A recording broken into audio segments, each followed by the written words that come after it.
Hello everyone, in today's video we're going to be going over how to perform a jump roundhouse kick. Before attempting this kick, I do recommend you watch our roundhouse kick tutorial and our jump front kick tutorial because all of the technique from those videos will significantly help you in learning this kick. Additionally, I recommend you warm up and loosen before attempting this kick to help prevent injury. With that being said, let's go ahead and get started. So whenever you're learning a new kick, make sure you do start in a very clear fighting stance. So I'm going to be kicking with my right leg, so I'm going to have my left leg back, okay? If you want to kick with the right leg, you need to put that leg in front. So step number one for a jump roundhouse kick is going to be a skip knee. So step one, skip up with your rear leg and raise your knee straight up in front of you. Okay, let's go to the end of step one. So after the landing, step number two for the jump roundhouse kick is going to be switch onto the other foot. Switch, just like that. Okay, so one, skip knee, two, switch, raising your knee straight up. Let's move on to step number three, which is going to be pivot. So I'm going to pivot my standing foot. It's up to you how much you want to pivot. If you want to favor speed, then you can do less of a pivot, but if you favor more power, then you want to do a full pivot. Whenever we're doing the full kick, you're actually going to perform this pivot in the air, so make sure you practice right now properly by rotating your hip and shoulder over as much as you can. All right, from here, step four, we're going to do kick, pull back, and set it down, just like that. So let's go through all of the steps.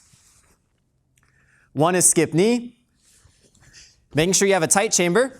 For this kick, I'm gonna do step number one with my foot pointed. Step number two, switch, raise your knee straight up. Step number three is gonna be pivot. And step number four, kick, pull back, and set it down. As you get better and better and more comfortable with that progression, go ahead and decrease the amount of time in between each of those steps. So just like this, skip knee, switch off, turn, kick, pull back down. Once you're pretty comfortable with that breakdown, let's move on to the next progression. So now we're going to skip up into the air, and in the middle of the air, we're going to switch and raise our other knee up, just like this. So skip up, and in the middle of the air, I'm going to switch onto I'm going to raise my other knee up, just like that. So practice this breakdown a couple of times. This is where it's very similar to the jump front kick, where you go knee, knee, double skip, knee up, and then switch. As you're landing, try your best to land on the ball of your foot, and then let the rest of your foot absorb the rest of the impact. Okay? Skip, skip. And then out of here, I'll do my pivot and kick. Skip, skip, pivot, kick. Depending on what you want to do whenever you're using this kick, you should adjust your kick, your jump, accordingly. So if I want more height in my kick, which is good for demonstration style or board breaking, then I want to really skip super high and try to delay whenever I switch onto that other leg.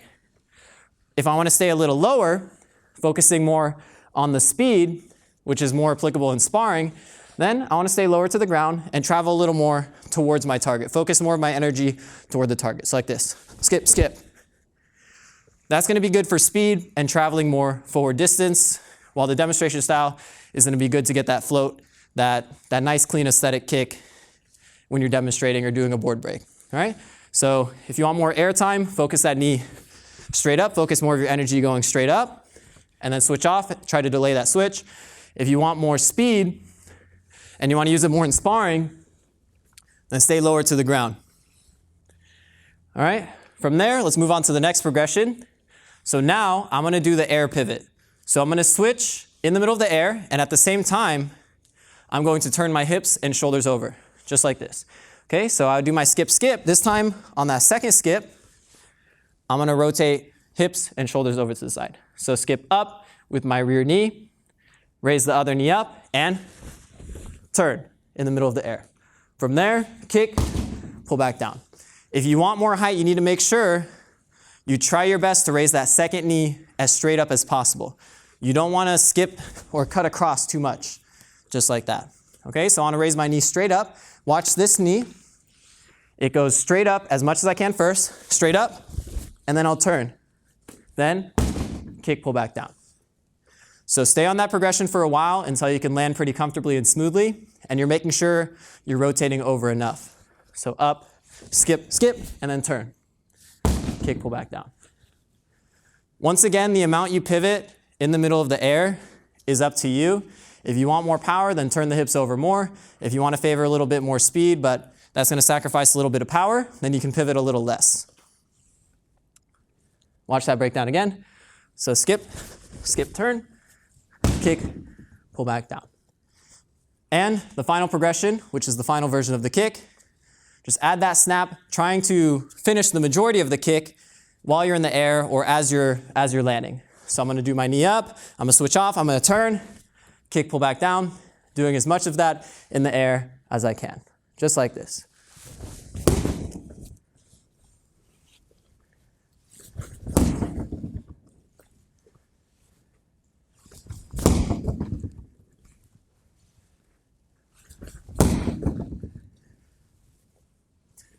Next, I'm going to give you a couple of tips to make sure you can have the best jump roundhouse kick you can possibly have.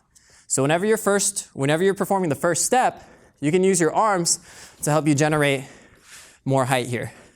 So whenever I'm raising my rear knee up, I'm going to drop that same side arm as a counterweight. Same thing when I'm kicking, I'm actually going to drop my right arm down. So this is where the roundhouse kick, the sparring style roundhouse kick tutorial can be very helpful, where you're doing the running style or the walking kick. That's why we call it running, because when you run, your arms move in a motion like this. So when you're kicking, it's a similar idea, all right? That side that's kicking, you want to drop that arm as a counterweight.